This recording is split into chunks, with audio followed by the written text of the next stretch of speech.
possibly 2 or 3 appointments, which means that you will, in effect, determine the balance of the court for what could be the next quarter century. First of all, where do you want to see the court take the country? And secondly, what's your view on how the Constitution should be interpreted?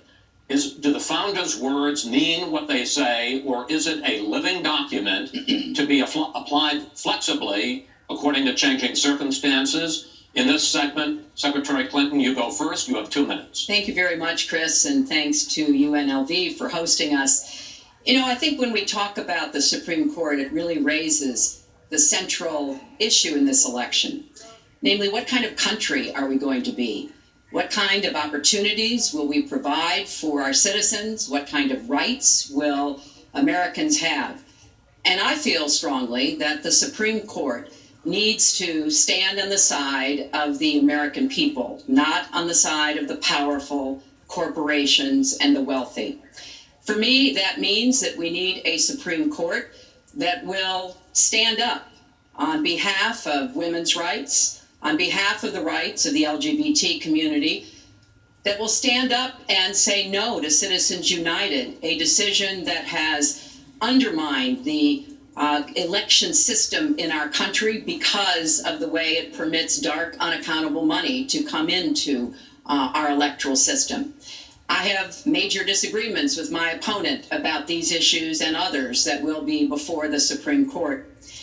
But I feel that at this point in our country's history, it is important that we not reverse marriage equality, that we not reverse Roe v. Wade, that we stand up against Citizens United, we stand up for the rights of people in the workplace, that we stand up and basically say the Supreme Court should represent all of us. That's how I see the court, and the kind of people that I would be looking to nominate to the court would be in the great tradition of standing up to the powerful, standing up on behalf of our rights as Americans.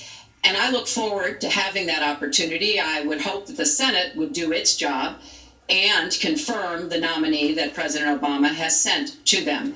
That's the way the Constitution fundamentally should operate. The president nominates, and then the Senate advises and consents or not, but they go forward with the process.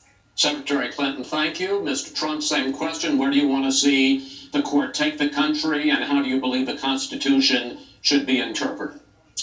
Well, first of all, it's great to be with you, and thank you, everybody. The Supreme Court, it's what it's all about. Our country is it's just so imperative that we have the right justices. Something happened recently where Justice Ginsburg made some very, very inappropriate statements toward me and toward a tremendous number of people, many, many millions of people that I represent, and she was forced to apologize, and apologize she did.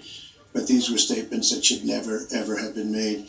We need a Supreme Court that, in my opinion, is going to uphold the Second Amendment and all amendments, but the Second Amendment, which is under absolute siege.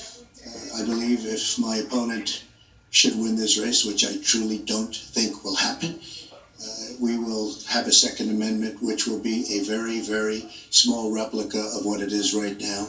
But I feel that it's absolutely important that we uphold because of the fact that it is under such trauma. I feel that the justices that I am going to appoint, and I've named 20 of them, the justices that I'm going to appoint will be pro-life. They will have a conservative bent. They will be protecting the Second Amendment.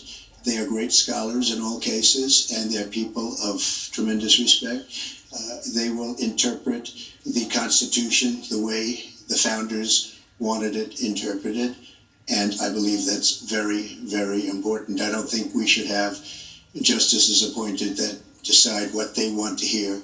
It's all about the Constitution and so important, the Constitution the way it was meant to be. And those are the people that I will appoint. Mr. Trump, thank you. We now have about 10 minutes for an open discussion. I want to focus on 2 issues that, in fact, by the justices that you name, could end up changing the existing law of the land.